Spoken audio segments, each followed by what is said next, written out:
mais l'eau dans certains endroits est devenue tout simplement ocre. Aujourd'hui, madame, vous avez fait la démonstration qu'il y a moyen de faire un programme que les gens peuvent comprendre, améliorer et critiquer. Par exemple, de la gare centrale à l'aéroport de Djili, c'est 28 km. Alstom France nous propose de nous faire un métro rapide à double voie à moins de 300 millions de dollars. Mais quand on voit des projets qui ont englouti des millions et des millions de dollars, nous aurions résolu déjà ce problème des gens qui partent à pied et qui reviennent à pied, puisque là il s'agira d'un train rapide, propre, et chaque train, puisqu'il est prévu 5, chaque train va transporter 1500 personnes par jour. C'est extraordinaire. Quand nous regardons les domaines que vous avez soulignés qui nous intéressent tous de l'agriculture, nous nous posons la question de savoir, bon, les minéraux, on dit que c'est devenu une malédiction, je n'y crois pas. C'est mal géré tout simplement. Avec le nouveau ministre, je crois qu'il y aura de la révolution. Mais est-ce que la terre est devenue aussi une malédiction pour les Congolais?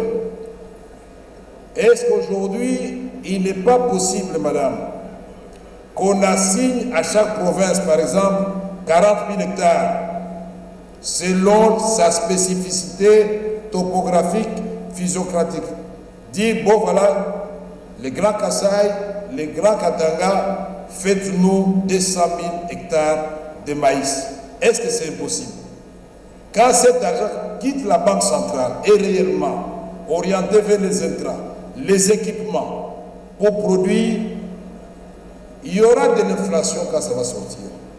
Mais quand vous allez récolter, on va résorber l'inflation et notre monnaie va retrouver sa valeur effectivement. C'est le secret du Brésil, madame. Faisons-le chez nous. Mais pour cela, il faut donner des exonérations. Les matériels agricoles, les intrants agricoles, au lieu de donner des exonérations aux amis et aux voitures de luxe. Donc tout cela est faisable. Moi, je pense que, en ce qui concerne l'Assemblée nationale, la collaboration, elle est acquise. Elle est acquise à 1000%.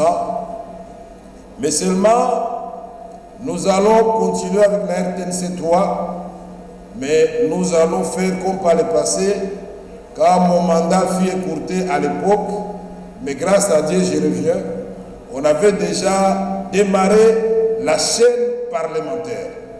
Pour la petite histoire, cette chaîne avait été nationalisée et était devenue RTNC 2 ou RTNC 3. Mais nous allons encore refaire la chaîne parlementaire de façon à ce que les éminents députés ici, comme des pays, des vieilles démocraties, puissent passer 3 fois par semaine, discuter, donner de la matière, répondre aux questions de la population, parler de la guerre à l'Est, avec force, vigueur, conviction et argument à l'appui. Nous n'allons pas laisser cette tâche au gouvernement seulement. Avec notre chaîne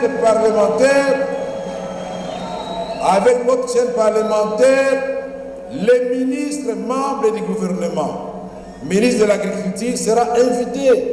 Au lieu d'attendre la motion ici, on lui pose des questions et il répond. Pourquoi il n'y a pas de semences améliorées dans tel coin? Il va répondre. Son collègue du développement rural, qui est un monsieur qui retrouve son domaine, même s'il a brillé par ailleurs au niveau de l'enseignement supérieur, Inga. Nous devons aller plus loin, puisque Inga c'est 44 000 MW.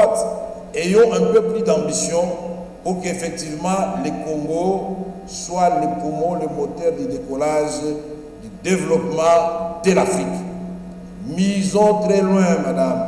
On va vous donner les moyens puisque nos minéraux là, qu'on est en train de payer chaque jour, peuvent servir de gages pour que vous ayez des moyens. Et en biotique, vous pouvez faire beaucoup de choses avec des investisseurs qui ne demandent que la protection judiciaire ou juridique, c'est selon, qui demandent que l'État puisse diminuer les taxes puisque trop d'impôts sur l'impôt et que nous puissions fermer toutes les voies de Machamba là où passe la faute. Et vous verrez que la RDC va réellement nourrir l'Afrique et une partie du monde. Nous allons éclairer l'Afrique et industrialiser l'Afrique.